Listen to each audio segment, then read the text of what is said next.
Hello viewers, welcome to this Wind Power Engineering and Development webinar, Asset Management, Multiple Perspectives and Common Goals. This webinar is presented by EDF Renewable Services. I'm your host, Michelle Froese, Senior Editor of Wind Power Engineering and Development magazine. Thank you so much for joining us. Just a brief agenda before I introduce our speaker. Today's presentation is a joint wind and solar webinar. For discussion purposes, we will be tweeting from #WindWebinar, and the webinar will be available at windpowerengineering.com. A link to it and the slides will be emailed to everyone who has registered. And at the end of the presentation, we'll have a brief question and answer session. As not everyone who wanted to attend today's webinar could be here, you can still help them learn from it by tweeting the key points and takeaways you think are important. Just remember to include the #WindWebinar as well. After the presentation, I'll read the questions that you in the audience have submitted. You can do that by typing them into the questions box on your GoToMeeting panel that should be on the right-hand side of your screen. If it's not, look for a small left-pointing red arrow, pick on that, and the question box will appear. I'd suggest not waiting until the end of the presentation, however. Type your questions in as they come to you, and we'll try to answer as many as possible before our time is up. Now let me tell you about our speaker. Today, we have Larry Freeman with us, EDF Renewable Services Business Development Manager. He oversees the asset management development for the wind and solar O&M business. Prior to joining business development, Mr. Freeman was the regional manager for solar O&M operations, overseeing over 775 megawatts of solar assets across the U.S. and Canada. He has a Bachelor of Arts from Ohio State University and brings 19 years of experience in renewable energy and operations and maintenance. With that, let us begin. Please go ahead with your presentation, Mr. Freeman. Thank you, Michelle, and thanks for everyone who's joined in. I hope we all find something valuable out of time today. So we'll go ahead and get moving on. I thought I'd start with a bit of an overview about our company, EDF Renewable Services. We are part of the larger EDF group, which has multiple arms, a French company at heart, generation, electricity de France, and we fall under the Energies Nouvelles division. And here within the U.S., we're EDF Renewable Energy, which the services arm that I represent is a part. Within the services group, we've been servicing wind projects for more than 28 years and solar projects since 2007. Our experience crosses all technologies and covers everything from commissioning to end of life. We are an integral component of our renewable energies IPP business, and we operate as an ISP to third parties. And with this, we think we bring an ownership perspective to our customers' project. We will skip over the bio there, as Michelle was nice enough to give that to us, and start to get right into that. So for starters, a little bit of our activity here. The map is a little busy, but you can see that our services portfolio is creeping up quickly on 11 gigawatts of various projects that we service, including now moving into South America. And then our asset holdings group currently has a little over 4 gigawatts of capacity.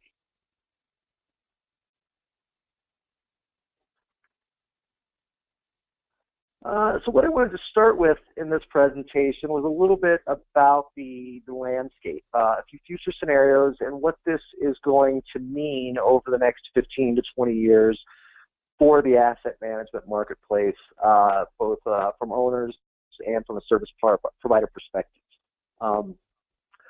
One of the things here that I think jumps out to me quickly is that we are now seeing with a little more, we'll call it certainty in the government landscape, right, with the ITCs and PTCs, that we're looking at currently EIA has us with some pretty steady growth. But I think the interesting takeaway is that by the time we're looking 15 years into the future, solar is going to be making up a larger percentage of the installed capacity. And I think what this means is that we're going to have more owners and asset managers that are going to face some of the challenge of integrating the multiple technologies into their portfolios.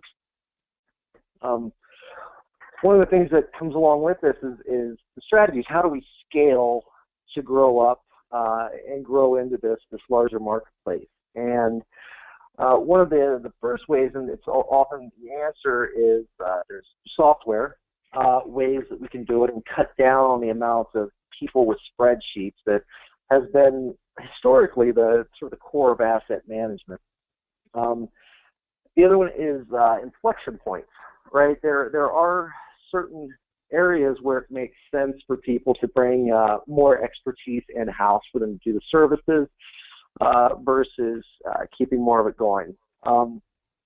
In surveys that we've seen throughout the industry, it looks like those folks who maintain under about a half a gigawatt really lean on the broader marketplace to bring expertise. As you get into larger owners that get above 1.5 to 2 gigawatts, and they feel that they've developed the in-house expertise and scalability to do it themselves. And in between there is where some of the strategic partnerships can come into play. I think what this landscape also really says to us is the right question is not where I am now, but really where do I want to be?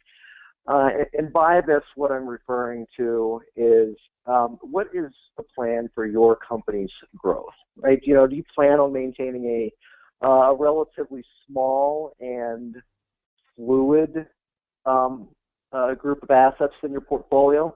Maybe you only have a 5-year ownership horizon in which we're going to be flipping these projects over. And you plan on maintaining sort of that smaller, more strategic and nimble group of assets versus does your group or your company plan to continually grow and leverage volume? So the other thing that I wanted to point out here with this future scenario that I don't think is discussed very often is in the planning for this growth, we also need to plan for the aging of our fleets, right? In this question of where do I want to be? We're typically looking at 20 to 25-year horizons on projects, and as these go forward, it's conceivable that most people will have projects that are nearing end of life at the same time that they're going to have new projects coming online.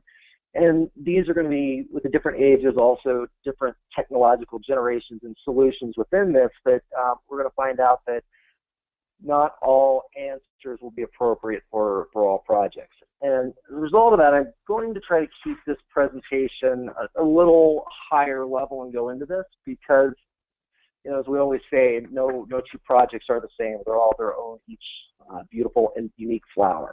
So with that, what we're really asking here in this next section is what is asset management, right? The multiple perspectives part of it.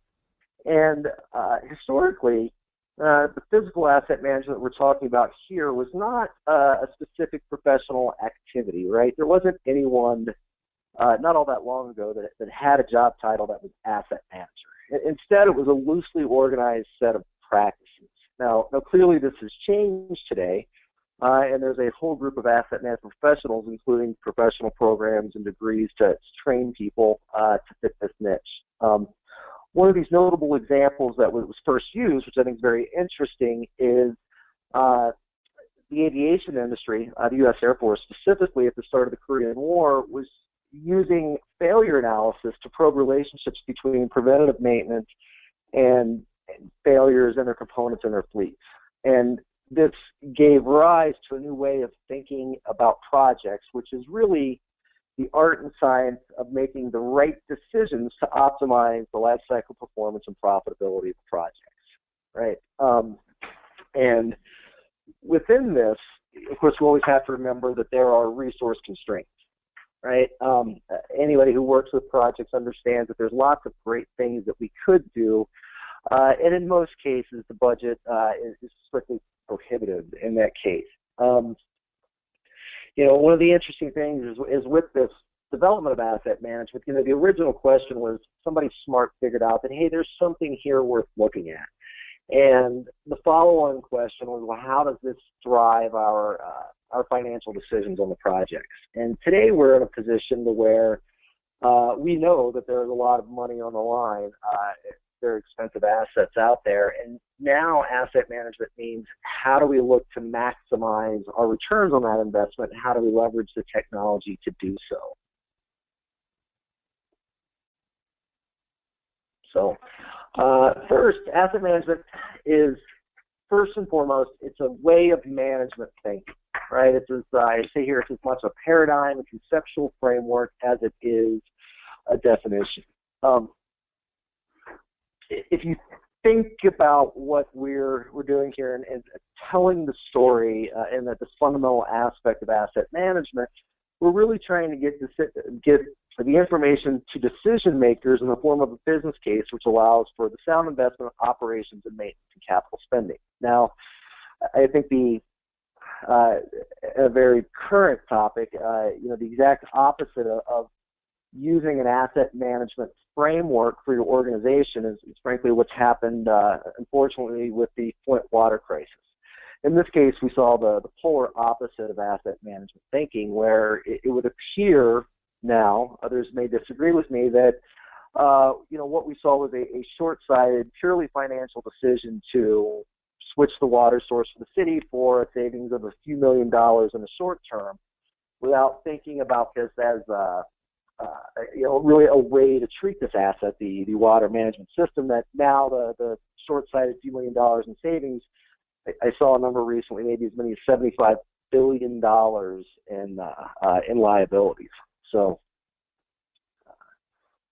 what we're doing here. Now, the other part of this, in this perspective, and what asset management means to your company is really, what is your goals, right? And by this, I mean that all of our megawatt hours are created equal. No two projects are the same. And this comes down to a long-term or a short-term horizon. By this as an ownership, what are you trying to get out of your project and your goal? With a short-term horizon, you may be looking to maximize revenue so that you can turn over a portfolio of investments, right? And that way it frees up capital to make new investments, right? Or you have a long-term perspective. Are you really looking at this as an independent power provider who is investing in an asset that is going to last you for 20 years, and you're going to maintain it over that life cycle cost? Now, understanding the difference between those can have very radically different outcomes for decisions made on a project. And hand in hand with this is another way to look at it is, do you have a risk-centered strategy or a cost-centered strategy? What I mean by this is if you have, for instance, a risk-centered strategy, right, where you're looking for the lowest amount of risk for your project, you can certainly pay more for the certainty of your year-to-year cash flows, but you potentially have a greater exposure to market exits and failures. The evidence of SATCOM and Clipper are two that I think many people in the industry are familiar with. On the other side of that coin, you can look at having a reduced cost structure. Now, if that is the case of what you're doing, this is really where effective asset management practices can really help to mitigate that. And with that increased risk, that means that you may not do a full or a hybrid wrap on gearboxes or a 20-year inverter warranty from your OEM. And what this comes down to in this is what are you trying to get done? And that really has to do with what's the size of your business and you're going to, right? If you are running a relatively small portfolio that is pretty well diversified, right, it might be difficult because you're not going to have the resources to spread those around, to share parts, to have fleet level agreements. And can make your decisions very, very narrow, where you may be forced into a risk-centered strategy. Now, as you get larger, once again, now you think of a large institutional investor or a large IPP that has a few gigawatts, you may find that you can really work to drive those costs down and do it through really that allocation of risk, right? And in smarter things where, you can have you can actually have 4 or 5 gearboxes sitting in a central warehouse that are spread over 1,000 turbines, for instance. So understanding what it is that you're trying to do will help you drive your organization in general. Now, more specifically, wanted to drop into the physical asset management and use that term again. And again, just reiterating that this is a fluid concept, and everyone on this call may themselves define it differently.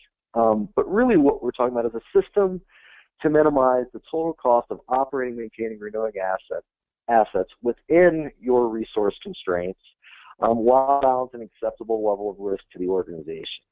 And this really goes back to the heart of the risk versus cost-centered strategies we were just discussing.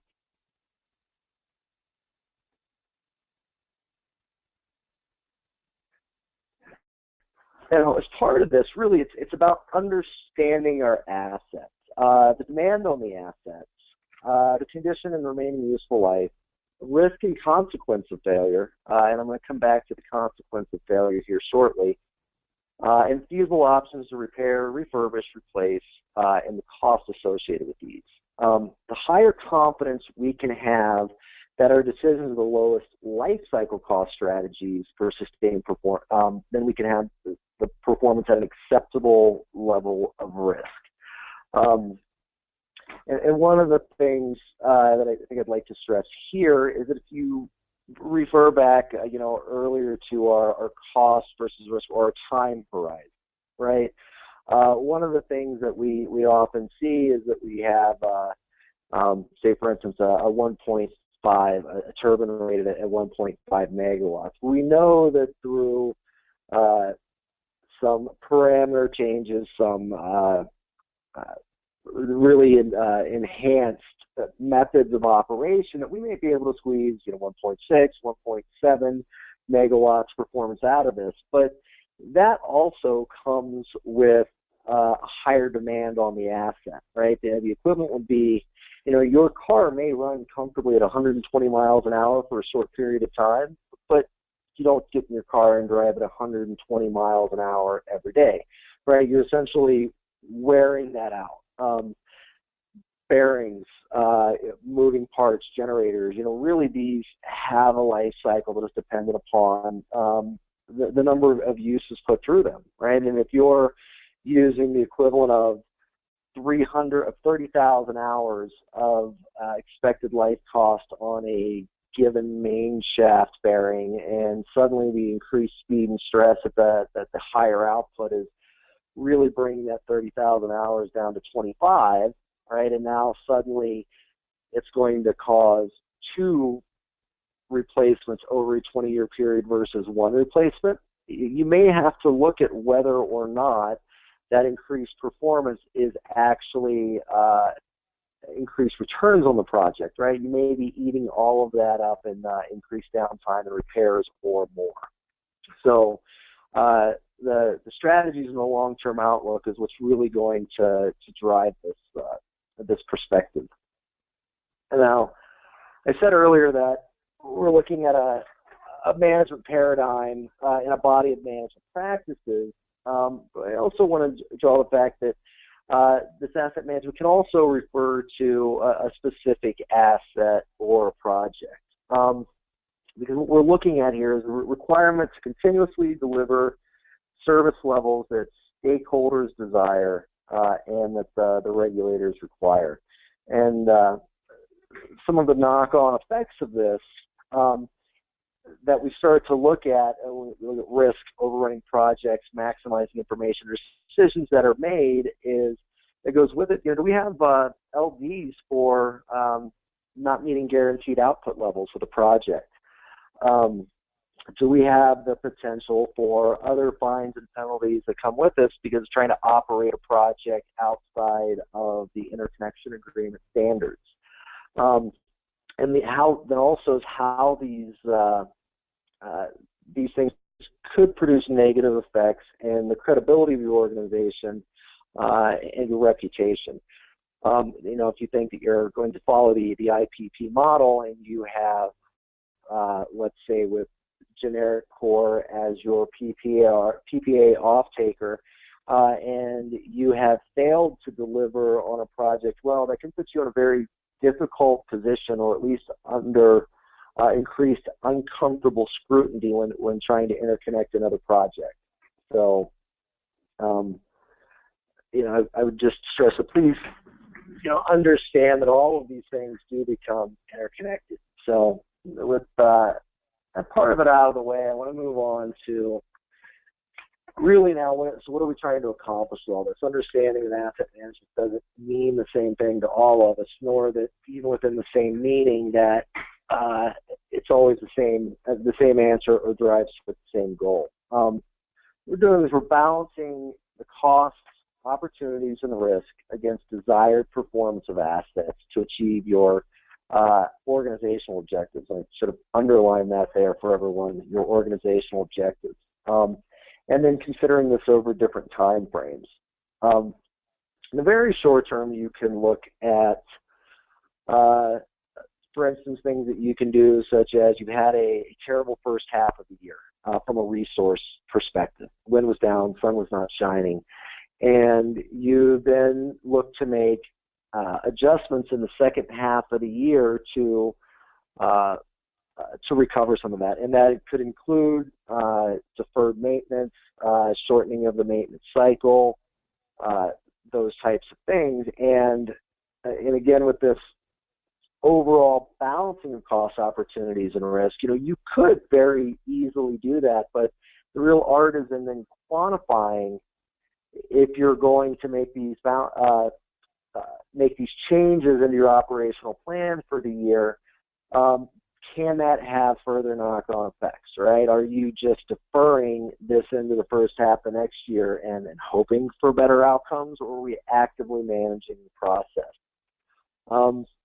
Another one with costs and opportunities, again, if you're looking at your own time horizon for the project. Again, if you have a short-term outlook and you need this project to come in at and I've actually seen this, it's an interesting little side story, on a project where there were very hard goals. A project was listed into a renewable energy fund held by a large financial management company, and the project was in danger of not meeting its minimum targets. And within this minimum targets, aside from what was right for this individual project, the decision was made based upon the overall goals of the organization to defer maintenance and essentially run the project harder to try anything, including some pretty drastic cost cutting, in order to hit the benchmark financial performance for the project of the year, because that to the organization was much more incidental than the individual project, right? So this may have been a 60 megawatt project and had very real dollar amounts to it, but was part of a larger fund that was many times that amount. So understanding that time frame and that short term can help you make those decisions. And another thing in this cost, opportunities, risk is understanding what kind of future compliance costs.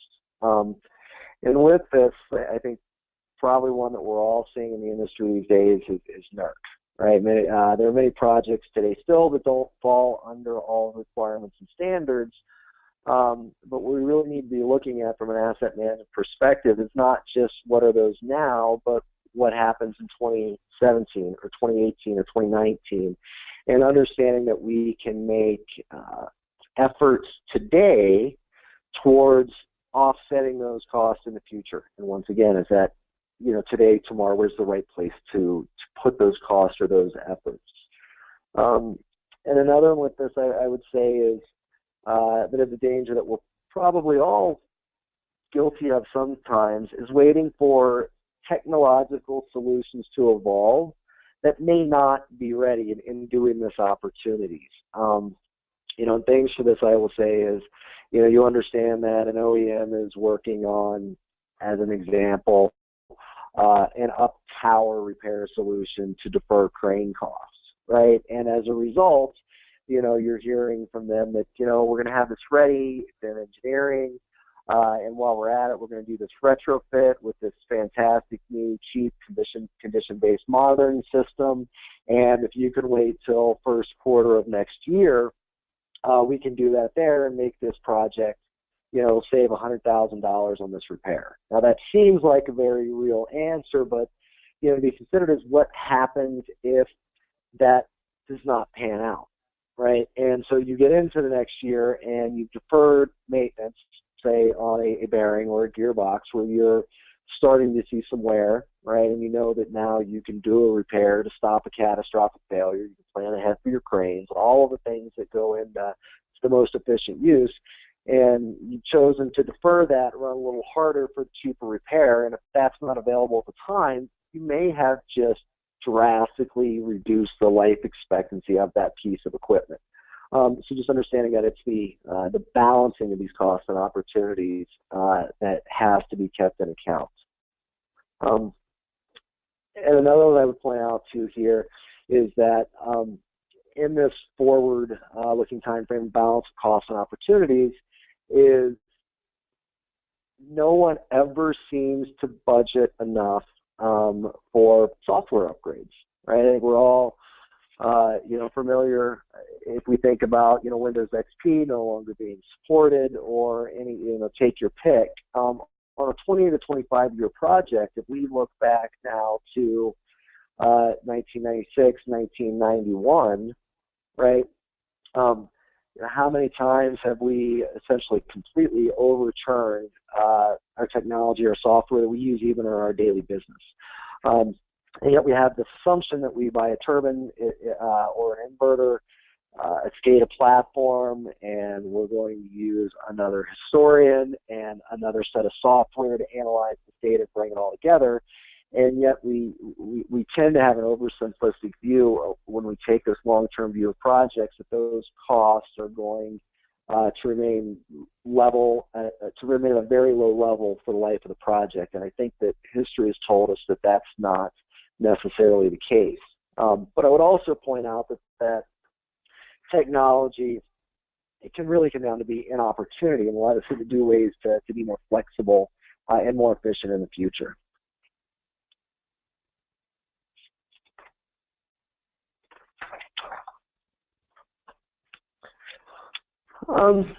Also, still following the theme of things that we're trying to accomplish. An asset management paradigm as a set of practice that also allows your organization to examine the need for performance asset systems at different levels. And by different levels, I mean that you can look at specifically at a project level, but also at as an organizational level. And it enables the application of these analytical approaches toward managing an asset over the different stages of the life cycle, including any post-disposal obligations. And this is something that, once again, going back to the no projects are the same, the two companies and the way they treat them are the same. The out years in your project, right, when you're looking at these needs, performance, and your systems, if you're getting out to say 7, 8 years left on a project, you're getting into some very heavy later maintenance upgrades and your decision making around that. Well, that's a very different plan for your project. If you're already planning on repowering or retrofitting the project, either with a renewed or renegotiated PPA, or even being able to transition to a merchant-based project, versus if you have a hard stop for decommissioning, a hard expiration on a lease that requires restoration of the land or previous state, you're going to make very different decisions about what to do with those projects. And now imagine within your portfolio, you have some projects that you may repower, and you have others that you may not because of these hard ends. And then you can start to look at understanding your needs at ways to make sacrifice, shift components, cost, expertise from one project to another to prepare for this end of life. And certainly, if we're talking about PV, if you think about certainly with rooftop systems, I think that haven't heard it discussed much, but if you over the next say for instance that the C&I space, right, is looking to a large percentage of the growth can be over the next 15 years. And as this happens, and we've got commercial rooftops that have membrane roofs, right, and understanding that even though your panels, your modules may have a 40-year life expectancy, but the roof that they're setting on only has a 20 to 25-year, and then you have to consider cost of removing a system, refurbishing or rehabilitating a roof, and then reinstalling a system, including those costs into your life cycle needs.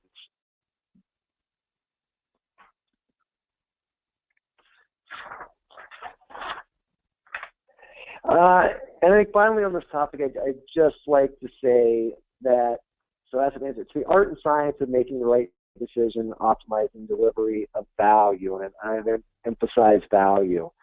The common objective is to minimize the whole life cost of assets, but there must maybe many other critical factors such as risk or business continuity be considered. It's really a summary of what we've been saying here. Yes, what does you as an organization value?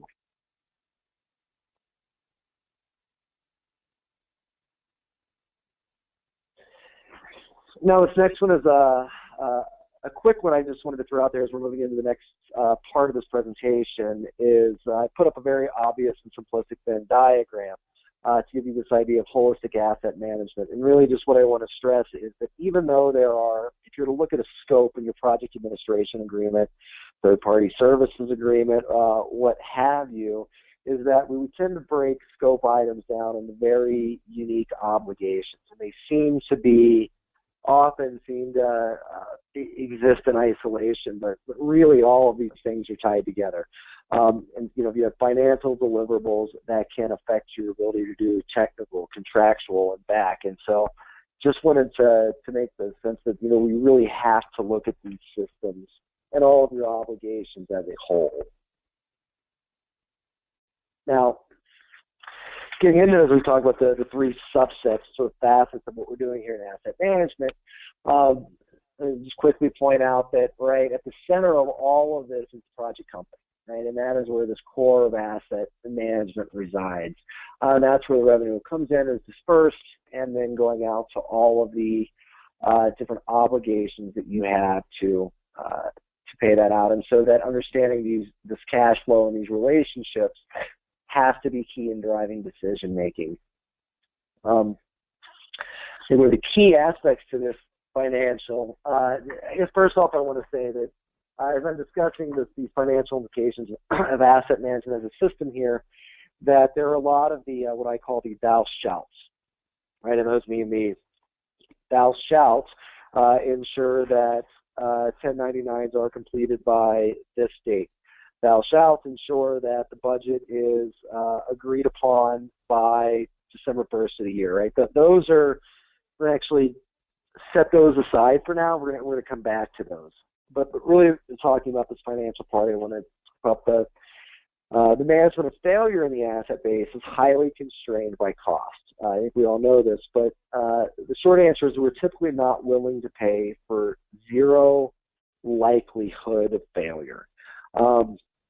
Even though we all wish that is the case, right? And so there is always some assumption of risk here, and it has to be paid for one way or another. And so it's the life cycle costs that are going to identify that.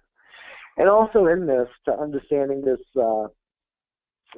bit of failure, I wanted to stress that it's also important to quantify missed opportunities. And by saying missed opportunities or cost, and it may be obvious, but this is the first step in focusing what you can control. We can't control our resource base, right? How strong the wind blows or how bright the sun shines. However, What we can control is understanding how these things go, and we have opportunities such as a grid outage from outage or a planned outage, is being able to put those opportunities, use those opportunities to treat them as a bonus instead of a cost.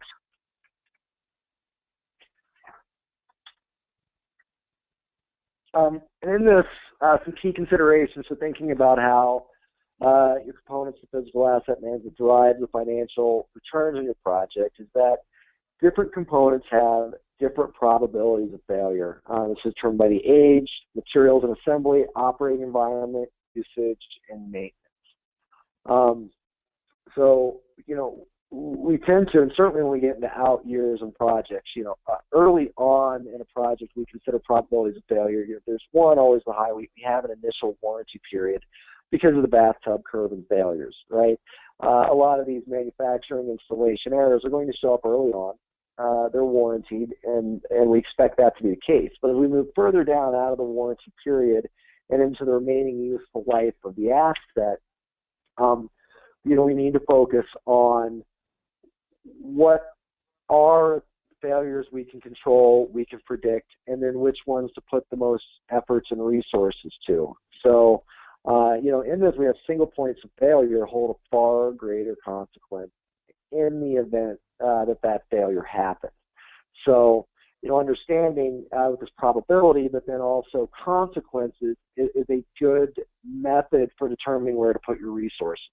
So, for instance, if you have something as simple as a protection relay, a pretty standard Schweitzer protection relay may only cost $5,000, right, to have one sitting on the shelf and ready to go. Now, normally those are very low probability of failure items, so you would ask, when they come with a standard 10-year warranty, they can be turned around quickly, but why would I want to spend $5,000 to have something sitting on the shelf that may or may never fail? Well, the answer is because if it does fail, right, it can be a single point of failure that takes your whole park out, and you could lose easily many multiples of the generation from that single point of failure as you would have elsewhere for that deployment of your spare parts resources. Versus where on a solar project everyone thinks, inverters. Well, the reality is that you have multiple inverters around a project, and the cost of keeping 5 IGBT stacks at $25,000 a piece sitting on the shelf and aging where the warranty is expiring already, versus the relative loss of production might lead to different strategies for maintaining these assets.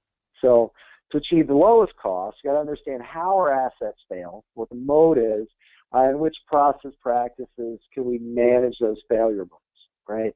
Because, again, we can't pay to prevent all failures.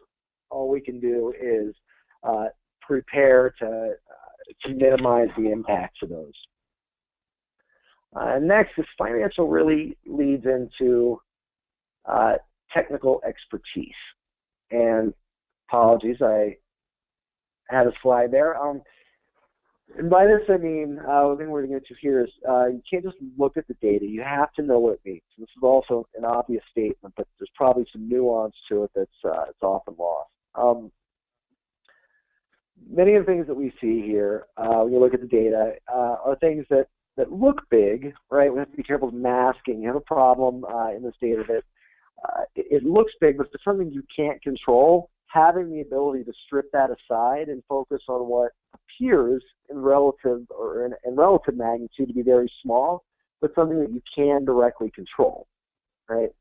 And one of the ways to do this is having the technical expertise to baseline and benchmark these things, right? What is, and by this I mean, in an absolute value here, you could look at in your data and you could get a flag that says component X is running hot. And the question, really the follow-on is that's just a bit of data, right? That's not information. So understanding that information is, okay, hot compared to what? Hot compared to the other ones around it? Hot compared to what it was yesterday?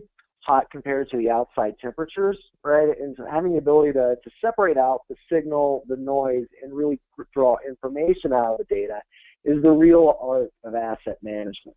And with this, a very personal hot button item for me is then in modeling errors and in this benchmarking the projects. And what I mean by this is, depending on how a project's originally set up or how you're looking at it, you can have one project that may be performing at 95% to model, right? Whether that's a performance model, a financial model, what have you, and another project that's performing 105% of model.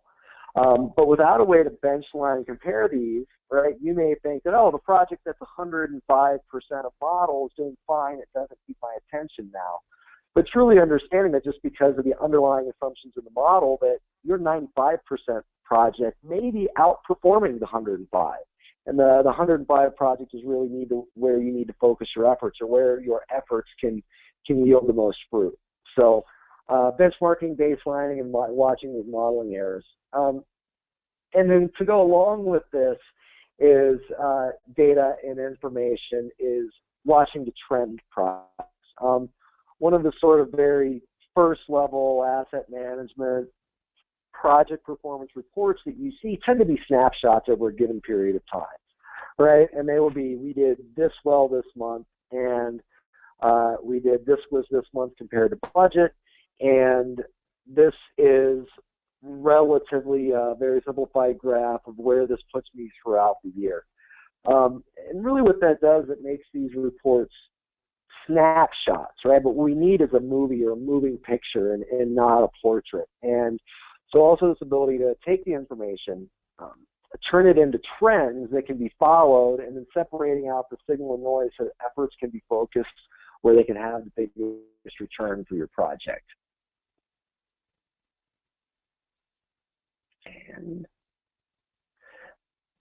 now, moving forward, at a high level, so the more we understand about our assets, the higher confidence that we have, our investment decisions are indeed the lowest life cycle cost strategies for sustained performance at the level of risk we're willing to accept.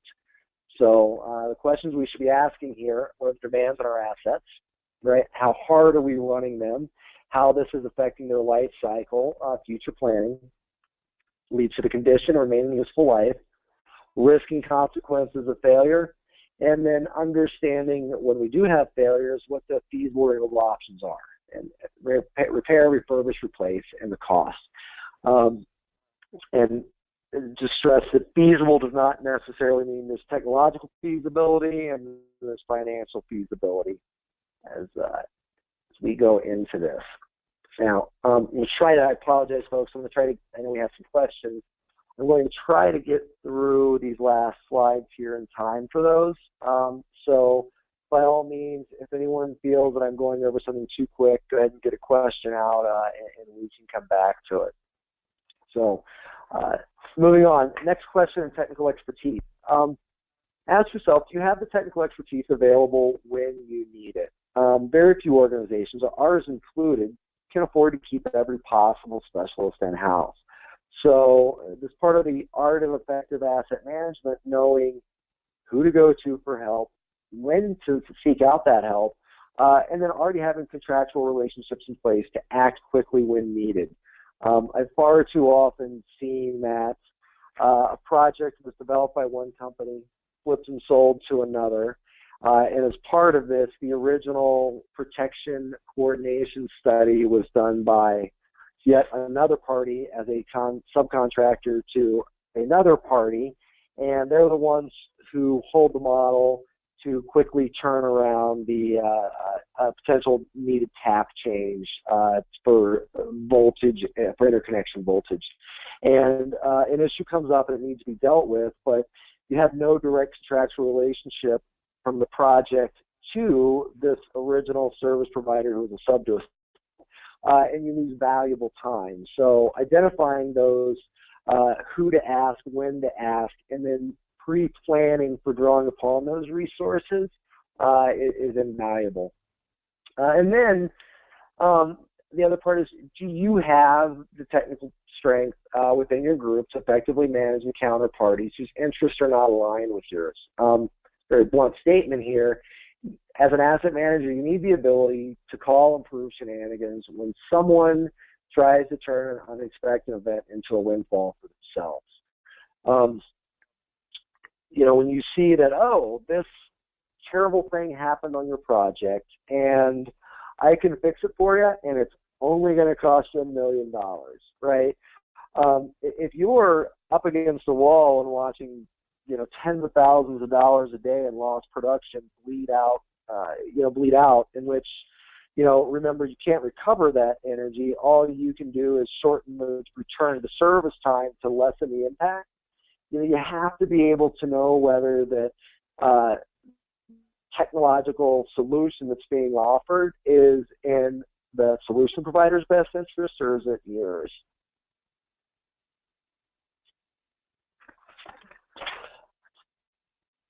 And another one I want to hit quickly is having systems in place to manage your technical documentation. Always key. Everyone uses shared folders, Dropboxes, some warehouse to keep all the technical documents into. But what happens is that small things happen all the time on a project. There can be a new firewall in place that's needed for the transmission operator to CAB and see your PPA off-taker. And if those are not continually and properly updated, those things always seem to cause substantial delays at exactly the wrong time. So make sure that you have a way to keep these documents and keep them up to date. And a really easy way to do that is a simple engineering change log, to where you can, anytime someone opens or closes a document, you can put a record of that was in there. You find that can save a considerable amount of time. Now the next part, the relationships on compliance contract management.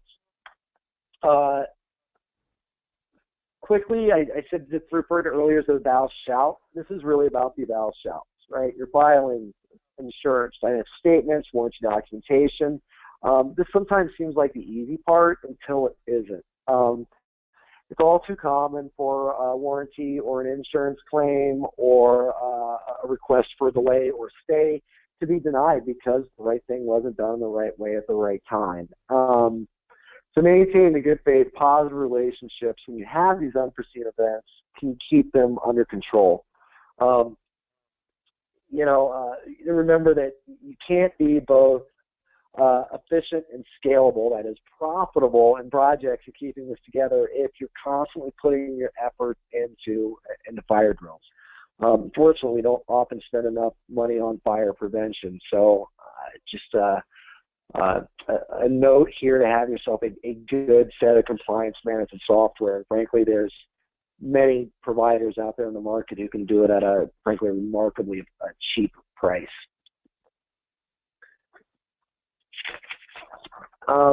Next, another best practice is spend the time and effort to create a procedure statement, even if you have to pay an outside counsel to do it.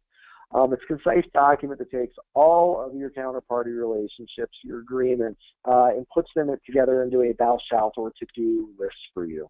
And that, basically, it allows any sufficiently qualified person to step into a project, whether it's short-term help, someone's out on vacation or sick or family leave, or frankly has left the organization. By having this manual in place, you can step in and keep it going. And the money is always well spent. And I just say here again at the bottom, any effort you spend to resolve what should have been a predictable issue after the fact, that's a cost. And one of the things that asset managers we should be looking to do is to drive down costs.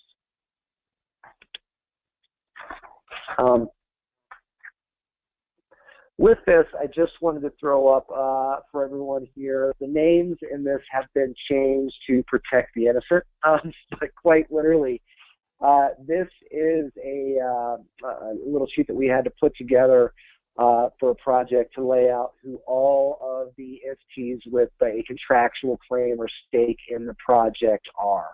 to help understand just why having these compliance and procedures manuals are so key. And then finally, a little food for thought here. I wanted to put together, imagine all of this that we've talked about, right? The right technological solutions, understanding your time horizon, understanding the scalability and goals of your organization.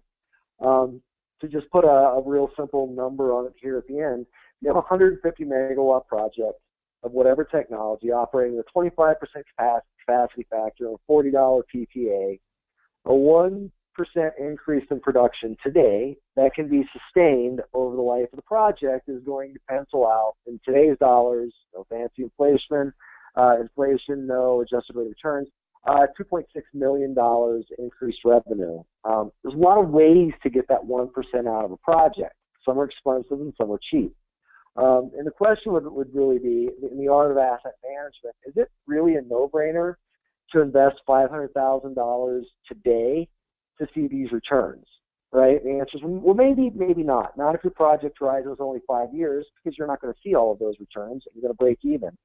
Not if the one-time CapEx hit doesn't go through larger goals, and it has to be put off for a year or 2 years. What if that no-brainer you have to wait until 5 years after a key warranty is expired?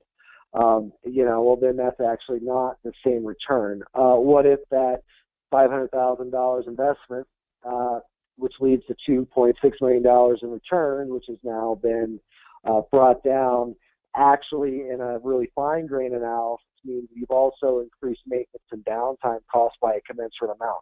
So you put a lot of effort into making the project more difficult, but you're not getting the returns you thought. So we'll leave that there. And then finally, bring it all together. The common goal is part of it. High level, you need to assemble the right team using the right technologies to achieve the best possible outcome for your project.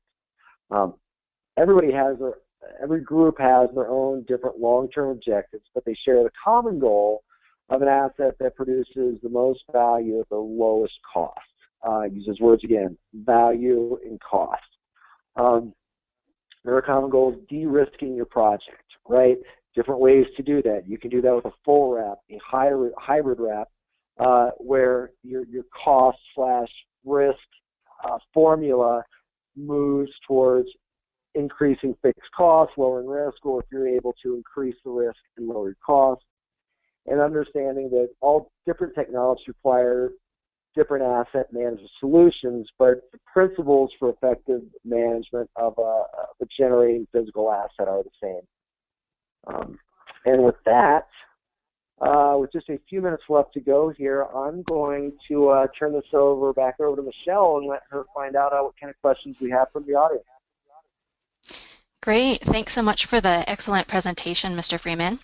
We've already gotten some positive feedback from our audience. So just a reminder to those listening that the webinar will be emailed to everyone who has registered for reviewing. And now let's take some questions from the audience. First up, we have, what are some of the challenges encountered when integrating different technologies, such as from wind or solar projects, into a single asset management system? Sure. I think at the high level, the question would be, be careful that you're not making apples-to-apples comparisons. You're making apples to oranges comparisons. So, and one of the ways to deal with this challenge and getting your different technologies in is in consolidating your roll-up reporting, your benchmarking for the project. You can spend a whole lot of time and effort with a really fantastic asset management, technical, analytical set of protocols for a wind project that does some really wonderful things for you. And then suddenly bringing a solar project, understanding how to integrate those same sort of management objectives into reporting versus having to spend the effort to create a whole other series of reports. Right. Thank you. So is there a template available or any tools for proper asset management that you know of? Michelle, I apologize. That broke up a little bit. Is there what available? Oh, sorry. Any template to follow in terms of asset management or tools available that people could follow? Yeah, there's actually several. There is an ISO 5000 asset management procedures manual, which sort of lays out industry best practices. There's several good textbooks, and then as well as some of the other compliance software companies who've done a good job of bringing all of these different principles together into a working platform. Some of them essentially very affordable and have sort of all of the best practices rules built in, and you pay on a per project basis. So.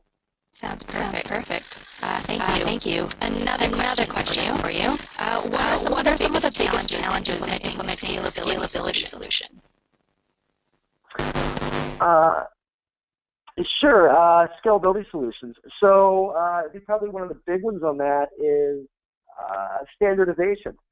I referred to this earlier on the integrating different technologies. So standardize in order to scale quick is never the right word, an efficient way to bring many different technologies into a single platform. And whether that be for insurance, compliance, NERC, PPA, off-takers, lease arrangements, just being able to get all of these into these multiple issues into a single platform, so that really what you're doing is you're allowing the technology to do the work, and your high-powered, your smart asset managers are working on the things they can affect, and they're not essentially pushing around a bunch of spreadsheets. So that's, I think, one key point of that is finding ways to do that. And then developing common key performance indicators. And certainly when you do that between new and old projects, solar versus wind, that happens, and then taking all these multiple inputs and integrating them. Thank you. Can you hear me okay? I think I've been adjusting my speaker so that it's not too broken up. So I have another question for you, and I hope I come through okay. Yeah, go ahead. So do you have any stats or data related to ROI in terms of the life cycle costs and impact from asset management? I don't know that I have anything specific that I can quickly share here, but I would say there's a general rule for developing your own ROI within your group or within your own company on your asset management, is to look at the cost of the asset management, right, and who is doing it, whether in-house or third party. Because there are certain things that have to be done, right? You need accountants, you need a tax advisor, you need someone to handle the contractual relationships with landowners and PPAs and the OEM. And so figure out the cost of all of those things individually, right? And then figure out the cost of a rolled-up asset management solution. And you should find that it is even above and beyond increasing your production and getting better returns on your asset. You should find that having those rolled together with proper systems will be cheaper. And even if they're not, and then you can layer on benchmarks for performance increase of the project over and above model to figure out your ROI on spending for asset management. That's great, helpful. One more question for you. Will the industry move towards specialty service providers or towards one-stop shopping, in your opinion? I think it depends on the goals of the owner. I think that there are certain groups who are going to really look at technical asset management, right? They're a large group as really an engineering firm, but an engineering firm with financial savvy.